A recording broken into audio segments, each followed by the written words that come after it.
Welcome to Ground Up Growth, where we share entrepreneurial insights, business strategies, and personal growth lessons to help listeners build success from the ground up. Welcome back to Ground Up Growth. We are continuing our conversation with Mr. Will Puckett. He's the owner of Tuk Tuk Boom, Thai restaurant. Will, thanks again for coming on. We're going to pick up where we left off, and one of the topics that I want to talk about and get your input on is labor. Because, I've got a real estate business, and we've got, we hover around 50 agents or so in our firm, but everybody's 1099. So, I tell them all the time, if you want to go into hibernation, that doesn't bother me because I'm only paying you when you sell something. Yeah, so that's nice. I really having labor's W-2, that I'm stressing just waiting to hear on this. So, what's your take on that? I mean, is it as tough as what everybody says it is? It's extremely tough. Like I told you, when you think you've seen it all, then something happens, and then you think you've seen it all again. I mean, it's like when you think things can't get worse or something crazy happens, it blows your mind every week, every other week. Now that kind of filters out. But at first, man, when we first opened, I was in the thick of dealing with this stuff. I mean, I bailed people out of jail. My goodness. I've done it all. And so when Madison opened that first location, how many people? You said 90 people total. Yeah. Right now. Yeah, somewhere just around opened like one 80 to location, 90. How Yeah. many people did you have? I think we had Jackson, we had like 37 on the payroll or something like that. Golly. That's 37 or me out 40, just thinking about it. Because you have a lot of part-time people. Yeah. It's not like all full-time. Right. But you have, we're up in 7 days, 11 to 9, and 11 to 8 on Sundays. So it's a lot of hours to cover. That is true. Yeah, I didn't think about that. And so it's like, are seasonal, is that a thing? Is there like a season? not really. I mean, January, February is kind of going to typically be your slowest. And then March, when the weather gets good. Then April's great. May is great. Starts to die down around Memorial Day. Yeah. Then June's pretty good. July, last year was crazy. August is great when school starts. And then September, it slows down a little bit. Then football hits, so your weekends are a little bit slower. And then like Thanksgiving through Christmas is nuts. Yeah. So, dealing with like the emotions of, well, you read one of the texts before the podcast, and we won't read that out loud, but that's, that's, Man, how do you even? I'm like a babysitter, a therapist, sometimes a doctor, like all wrapped in one. You have to have a lot of patience. I think that was the best thing for me being a father, probably, was like, I've already had like 80 kids. I'm like, my patience is fantastic. I was with my brother this weekend, and he's about to have a kid, and I was like, dude, your patience is awful. Right. You better start working on that. It's like, if that gets you frustrated, you're toast. Mm-hmm. He's like, how's your patience good? And I was like, buddy, because if it wasn't, I'd be blowing up every day because the stuff that we deal with. I mean, it's twins crazy. Specifically, because when I was pregnant with twins, that was everyone's biggest advice, was like, you think you have patience with one kid, you have to learn patience. Oh my gosh, and because lower you get your jealous. Expectations of like, this is how it's going to be. You got to learn to roll with it. And it's, so I see how that translates to for sure a restaurant. And So like, are people you are good scared at of delegating? twins. Yeah, I've gotten better about it. When we first opened, I was trying to do everything. I was we were open. It's amazing that we even made it, because we didn't know what we were doing. Never worked in a restaurant, regardless, definitely haven't run one. And like, we were showing up, like, I didn't know you had to like schedule people, and like, I was just hoping that these two girls. So I fired my manager the day before we opened because he wasn't doing anything. I was like, there's a million things to do, and you are just sitting there and you're trying to leave at 3:00. I was like, dude, I'm in here since like 6:30. I'm gonna be here till like 10 tonight. There's like a million things to do. So I fired him literally the day before we opened. So now I'm the manager. And the only people that we had to like be in the front were two girls that he like gave me their number, whose like mom worked at like the liquor store or something, like, and they were horrible. And they'd be like, yeah, I can't come in until like 12:30 today. And I'm like, oh, all right. And then we had like one other was like, yeah, I may be there at 11. It's like, all right, cool. So we've got me and Soiha we got some people in the kitchen.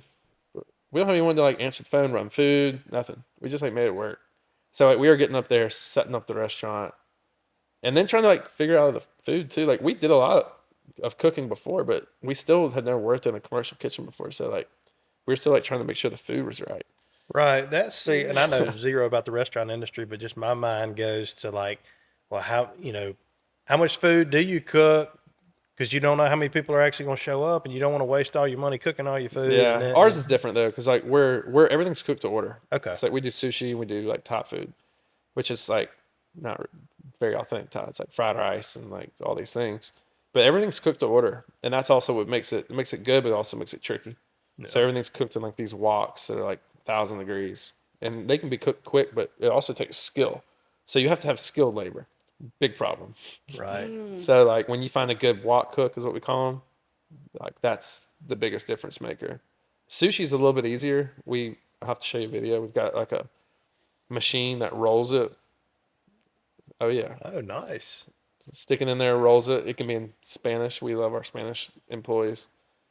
Rolls it, sends it to the next person. They top it, send it through the little slicer, pops it up. Done. So, like, how'd you learn about that machine? Just research, because I was like, I knew before we opened, I was like, we're going to have a big labor problem with people that can roll sushi. So I found this company, and yeah, we actually went there and tested it before we bought one of their other pieces of equipment. I mean, yeah, like we didn't know crap, I'm telling you. So, But I mean, what I'm hearing through this whole deal is like you just dug in, and like the whole, it's a total opposite of being scared, because I would think 99% of the people, which would include myself, like if I was facing the headwinds that you faced, it's so easy to bow out and be like, it just ain't meant to be, or I can't do it, or what. Like, you can make all these excuses, and I know, like you said, like when you were at Mr. Chin's checkout, and that was the valley of your whole story, I feel like was, buying over $500 worth of food you didn't even know what you were and buying. a nasty, smelly grocery Asian store. Right. Like, everyone's staring that at me. was your easiest out. You could have just quit. Oh yeah, I told my wife there was a point where like I was so stressed. I was like, we're doing all this, and it may not work. Good chance, probably won't. I was like, but I know I'm going to make it work. I was like, but a lot of restaurants fail, and everyone's telling me not to do this. I told her, I said there was a point where I always said, I'm just going to buy a ticket to Sweden, and I'm never coming back. I was like, so I don't have all this pressure anymore. Right. Because like I know everybody in town, so everybody's like, I would hate to like go out to, everyone's getting married and engaged. I'd have to go to these parties, and then like the worst question ever would be like at a wedding, well, what are you doing now? How the hell do I explain? Well, I'm trying to do a fast casual Buying a bunch of stuff Asian at restaurant. Mr. Chin's. And so like I'd just like dodge the question. Sometimes I'd be like, oh man, I'm in real estate. I just didn't want to go down. I swear I've said that so many times. Into the Still pressure, in real estate development. yeah, So, the pressure got real, because like then it's like there's probably a lot of people that want you to fail, and then like Yeah. you do it and everyone's kind of watching, like whatever. So I told her, I was like, I'm just gonna buy a ticket to Sweden. I don't know why I said Sweden, but I just always remember, I'm gonna go to Sweden. I'm never coming back to Mississippi. I'm just gonna leave it all. And then like 2 hours later, I'd be like, all right, quit being a baby. right. You gotta Lock it in. Let's go. you gotta lock it in, and I feel like that's like I've said, don't have any restaurant experience. So what I do now, didn't cook, but I think that like mindset of I'm just gonna do it. I've got some friends that are way more talented than I am with restaurants and whatever else. Like one in particular, it's like so talented, and I tell him all the time, he's like hates his job, he hates what he's doing and whatever. And I'm like, dude, you're way more talented than me, but you just won't do it. You just gotta like commit and just do it. And like that's the hardest part. So many people have ideas and like they just talk about it. I was like, I get so sick of people talking about it. And I'm like, just do it. Like Yeah. just do it. Okay? Like if you feel that strong about it, then just do Yeah. it. But I feel like that's the hardest thing. It is no doubt the hardest part of it. And it's so easy to talk about it and go home to your safety net and not Oh, do yeah. nothing. Yeah, But to put 100%. yourself out there, to walk the plank like you did, and I mean, I know those kind of hours. I mean, I know this just puts a pinch point on marriage, everything. Like that's tough stuff. And Yeah. like kudos to your wife for like letting you grind like that. Yeah.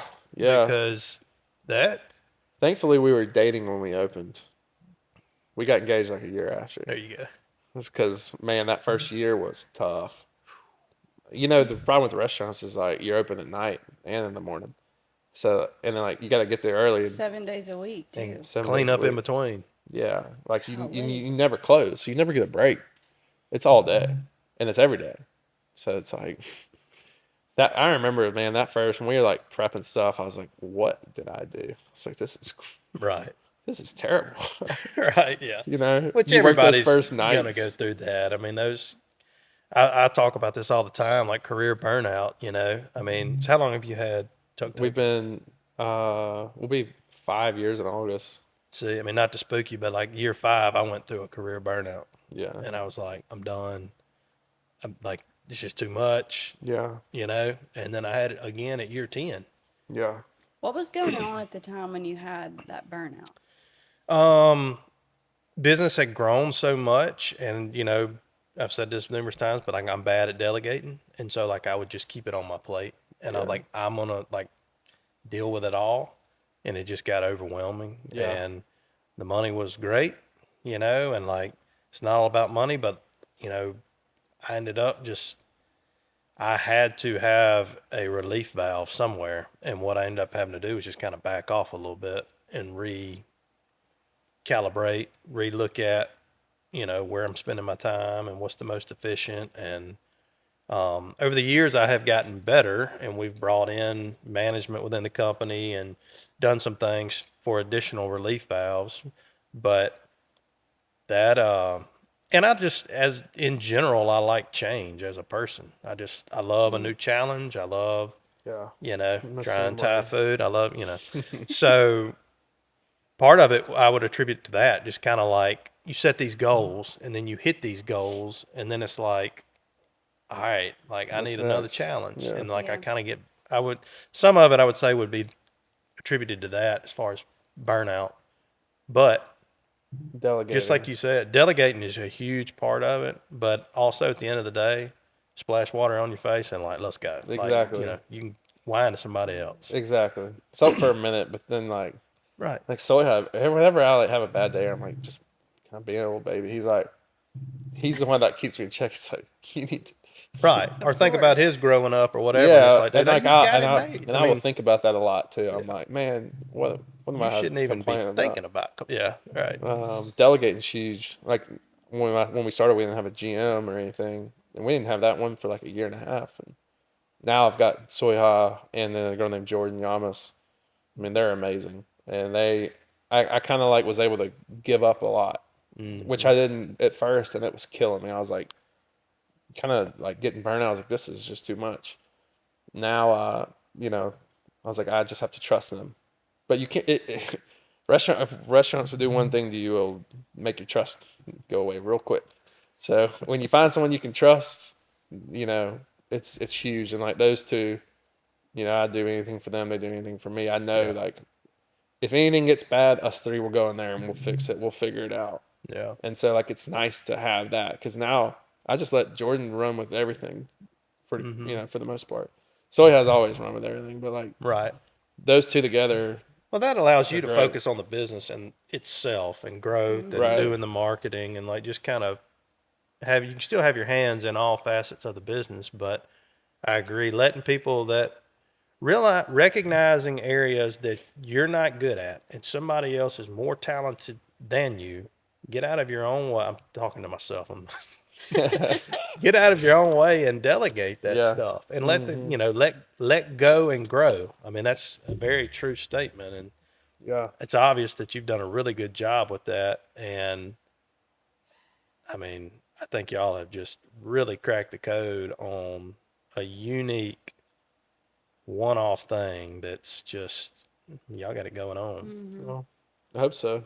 We'll see. So what, I know you probably, I mean, I can feel the passion and I just know where your mind's at. You've probably got, this ain't the end of it. You got something else cooking. You got another, Yeah. no pun intended, but do you have another, location or something? Yeah, we're working on something in Flowwood with my buddy Alex, over by like Hartfield, doing something with Applos. I think that could be cool.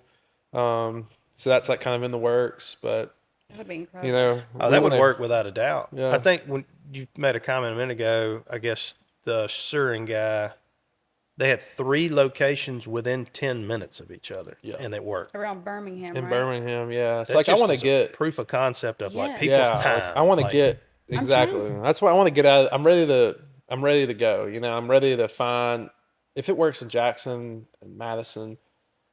You know, a good example is like Surin in Jackson when they were there. They did like $1 million in sales. We did the same food right down the street, did it different, did 3 million. So it's like, okay, what if we go to Birmingham? Way better market. Gotcha, Where yeah. else can we go? Go disrupt another market. Like I always say, I was like, I want to go in and like be your go-to spot because you're just competing with mom and pop Thai places. Yep. That's it. Like no one else is crazy or stupid enough to do this. I don't think. Because if I wasn't 23 and dumb, I wouldn't have done it. Right, yeah. But I was like just dumb enough to think, all right, no one can stop me. I can do this. Like it's gonna be fine. You It know, doesn't matter. that's a good point. And my mind a lot of times goes to things like, let's say where you were working with the finance, you're doing insurance prior to this.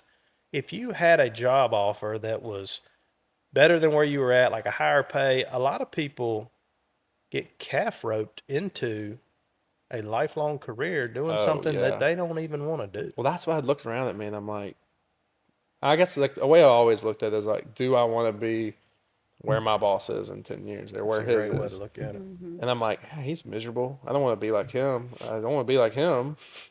And then like you kind of look around and you're like, man, there's not a lot of people happy that are been, you know, stuck at the same job for 30 years. Right. I was like, what's the point? And like, you know, life's, you know, it sounds cliche, but like life's pretty short. Yeah. You never know what's going to happen either. I mean, Yeah. like the biggest thing when Madison was going, we did a little fundraiser for Reed Nunnally. I don't know if you know him. Just an amazing guy. Really good friends with Corey. You know, he's got really bad cancer. And so we did a little fundraiser for him. And I kept telling these guys, I'm like, hey, you know, if you think this is hard, this is what he's going through. Yeah. And like, he was healthy, running ultras and stuff. And I'm like, man, what's the point of doing something, not trying something? Because you just never know. That's right. And like, no one ever would have thought that would have happened Yeah. with him. And like, there's so many examples. I mean, Right. I've got like several friends right now with bad cancer. They're my age. So like now that's how I think is like, what's the point? Yeah, why not? Why Yeah. be unhappy? Yep. It could go so fast.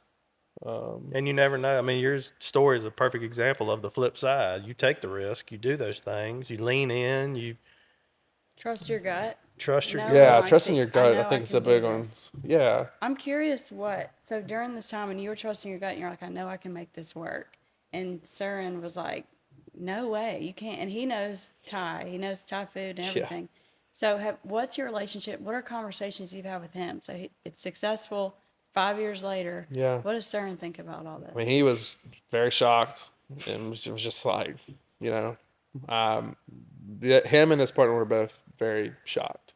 They were shocked that they even kind of went forward with it. I wonder how they look at their own business and they're like, dang, what if we... I know. If What if if we only did they a knew. fast I cut? know that, but they won't because he's 70. Yeah. And yeah, I remember that conversation of like, I was pumped when I left that meeting because I was like, he said, I'm not going to be able to do this. I was like, this is weird. I just got fired. I don't have a job. Don't have an income right now. I was like, but I felt like this weird sense of like, all right, let's just do it, you know? Yeah. You need to name a dish or a drink the lost truck. You need to, You know what's crazy about the stolen truck? 2 years ago. don't tell me you got it back. No. My, in a terrible decision, I bought another F-150. And it was 3 days after I got engaged.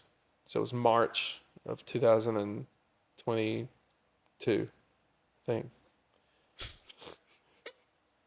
I pulled up to the Highland Village restaurant. I was going to work on something, and something broke. Something's always breaking. I got a bunch of tools in my truck at all times. I remember But Alex always saying that. I need an extension cord. So I parked and I was like, I'm just going to run in real quick, grab an extension cord, and go back to my truck to get whatever I needed. Pulled in, walked in the back door quickly, walked out. There's my truck backing out. I don't know why. I decided to take off after it. So I ran as fast as I could. And I hopped in the back, went to hop in the back. He's starting to go, and I climbed up there. And he looks back at me, and I look at him, and his face was like, oh my gosh. And so it's right there by Apple's, right where the little roundabout is. He hops the curb. I mean, I'm like hanging on. Got one leg in. I'm trying to get the other one in. I don't know what I'm going to do. I was painting something at my house. I knew there was a paint can in there. I was going to try and bust through the window, like throw paint on it and bust through the window. He sees me after that, and he hauls butt around this corner and slings me out of it. I go flying. I've got a video of it. And that was my second truck stolen. Except it was a RTI restaurant this time. Oh, my. Yeah. Yeah, I mean, I'm telling you, like, I went slung. I got road rash all over. It's like a crazy story, too. We ended up finding them. I found them because he cashed a check. And then, like, yeah, it's crazy. My life is freaking weird, dude. You are Yeah. ballsy. It was not smart. So Oh my goodness. I don't think you're I not would do driving it. F-150. I was No. looking to see what you were driving right now. So I bought a Try your luck on GMC. a different. Bought a GMC after that. Yep. It just blew up last week, so I just bought a new truck. So, and I almost went back to an F-150. I almost did it.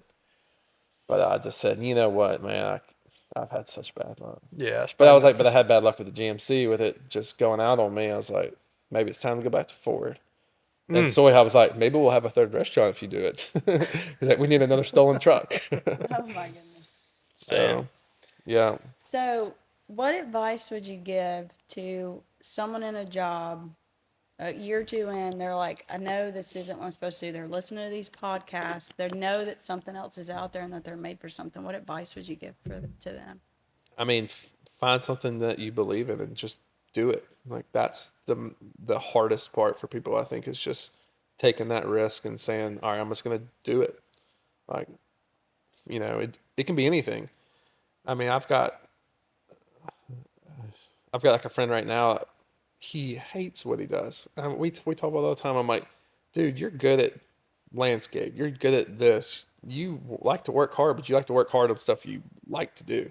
You know, work is work, but I was like, man, if you are that miserable, you're gonna look up in 5 years and you're gonna be really mad you didn't just do something. Yeah, you're not gonna miraculously love it. No one's just gonna like walk up to your door and be like, here's a job, it's gonna pay you this, and you don't have to go to work till 10 and you can go home at 4. It's gonna be awesome. Here's your golden ticket. They still wouldn't do that. No, it just doesn't happen like that. Like, it's like just do it. Yeah. Like, If you got a man, it sounds, to your point, so cliche and elementary. To me, the common denominator is the passion. Because if you're passionate about it, you're going to, by default, just go harder in the paint. exactly. Whatever you're doing with it, there's passion behind it. The And way I always say is like, what's the worst that could happen? right. Like, I can just go get another job. If it doesn't work, fine. I'll just go get a job at a bank. I'm not gonna let that happen. But you've got like typically you can probably just go bartend, go do something. You've got a backstop. Yeah. Like, what's the worst that could happen? Yeah, You especially end where up we're back at. at square one. Who cares? Yeah. Like, in 10 years, like, if you're like dying, what are you gonna regret? Like, not like, what if you didn't start that business? What could have happened? That's what I would regret. That's the stuff that, like, it's still like I still think about all the time. I'm like, I want to do other stuff too. And it's like, what am I gonna regret not doing or not trying when I'm dying or old and can't do anything anymore? It's like at this age, it's like, try anything. Like, why not? My wife would probably disagree because we've got newborn twins. Why But not? She's like, let's have some stability. yeah. And But there's a time and place for all that. But For to sure. your point, I mean,